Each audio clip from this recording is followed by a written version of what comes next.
When you overstride during running, problems may certainly manifest because the best available evidence makes the impressive case that overstriding during running may be a major risk factor for repetitive stress injury as well as impact-related injuries. Overstriding is also a common mechanical trait typically associated with heel strike running, as overstriding during heel strike running creates an excessive collision force between the body and the ground that may lead to unsafe exposure to a high brake force that may be prolonged in duration. Thus, more time may be spent in deceleration mode, which may chip away at the knee joint. So what's the definition of overstriding during running? Most experts will certainly agree that the official definition of overstriding in the context of running involves that at touchdown, when the foot strikes the ground, the ankle of the landing foot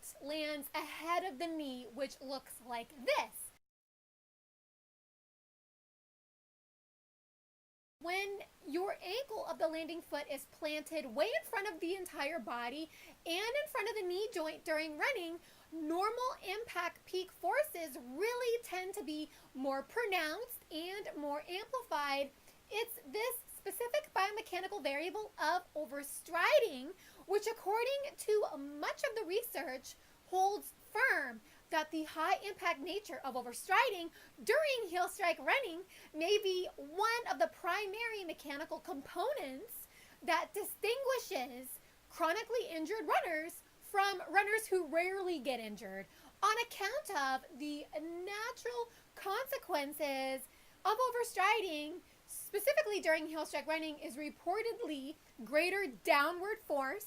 on the lower leg, more torque surging and piercing through the knee joint, because running this way is equivalent to slamming on the brakes for a very prolonged period of time, which also generates an impact peak magnitude that is a very well-known vulnerability consistently linked to most common running-related injuries. The impact magnitude from the prolonged brake period may also produce high joint loading on the ankle, knee, and hip, which may have a profoundly painful ripple effect on the rest of the body, which could disadvantage a runner's injury prevention efforts, since the high volumes of braking usually transcends greater mechanical loads on the leg, especially on the knee joint, which is why runner's knee is often accompanied by heel strike running via overstriding. Researchers suspect that it's the high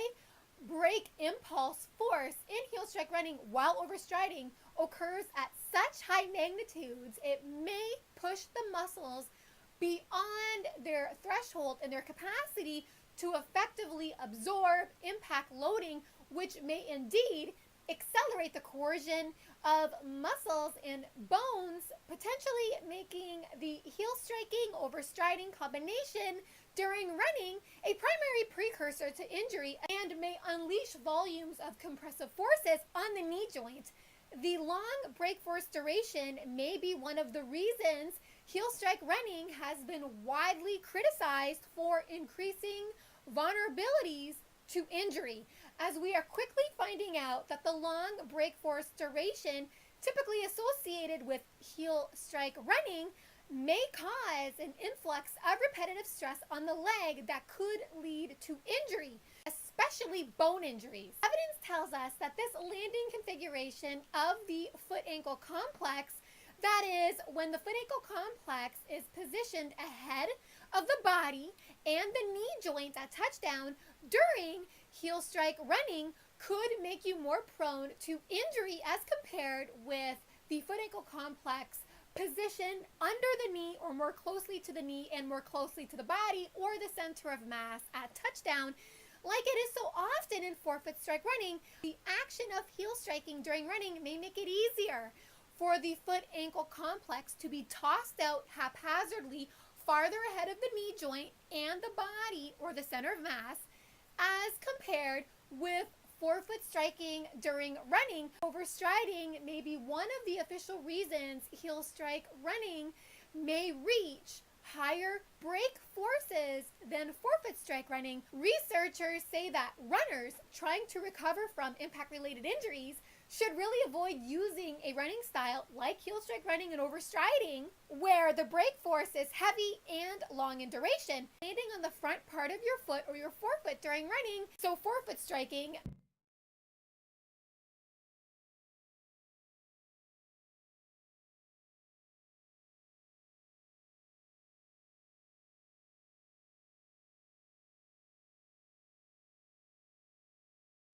naturally help prevent overstriding by helping your foot ankle complex land closer to your body. It's a little difficult to overstride when you land on the front part of your foot when you run versus landing heel first. To give you an even better chance at eliminating overstriding, bend your knee joint prior to touchdown on your forefoot.